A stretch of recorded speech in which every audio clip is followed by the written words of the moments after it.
مساء الفل على الكل.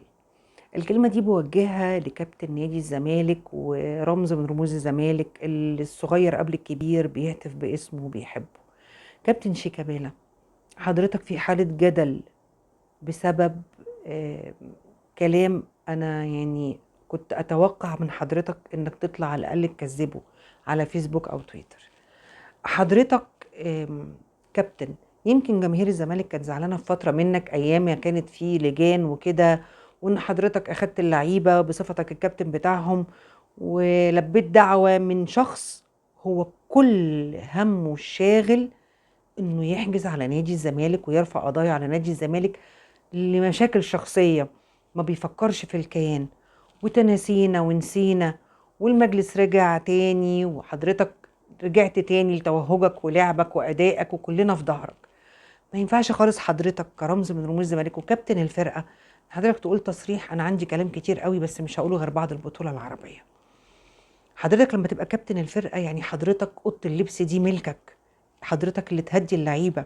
يعني ما ينفعش واحد زي سيف الجزيري وزي المسلوسي، ودول المفروض ان دول ناس تغتربوا من بلادها وبتسيب اسرها وعائلاتها ووطنها علشان خاطر الدخل والفلوس، فهم يصبروا.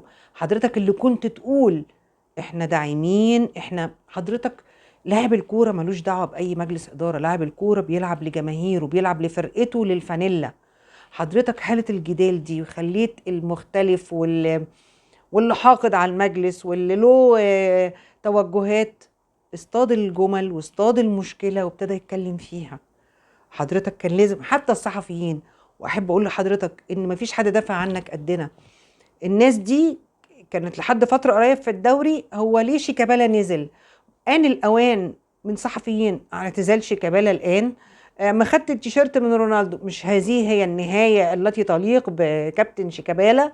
وهو نازل من أول الماتش ليه؟ هو ما بينزلش آخر نص ساعة ليه؟ ما احنا قلنا ليه؟ حضرتك يا كابتن احنا بنحبك. حضرتك كان لازم النهارده لو انا اختلفت وبشتغل في مكان والمكان ده ما قدرش يديني دخلي، انا مش هقول للموظفين يلا امشوا او هسيرهم ناحية الشركة، والله يا جماعة انا مش عاجبني الحال، انا هروح في شركة تانية واجيب فلوس تانية. لكن حضرتك اللي تلم اللعيبة، وحضرتك لو ما قلتش تصريح انا هقول الكلام ده لما ارجع، يبقى حضرتك كنت تطلع على فيسبوك وتويتر زي ما بتكتب تقول انا مع الزمالك، انا مع الادارة، انا هستحمل النادي في اي ظروف صعبة، انا ولاعيبتي احنا شغلتنا نفرح الجماهير. ارجوك يا كابتن شيكا، ارجوك انهي حالة الجدل اللي موجودة دلوقتي، الزملكاوية بتحبك.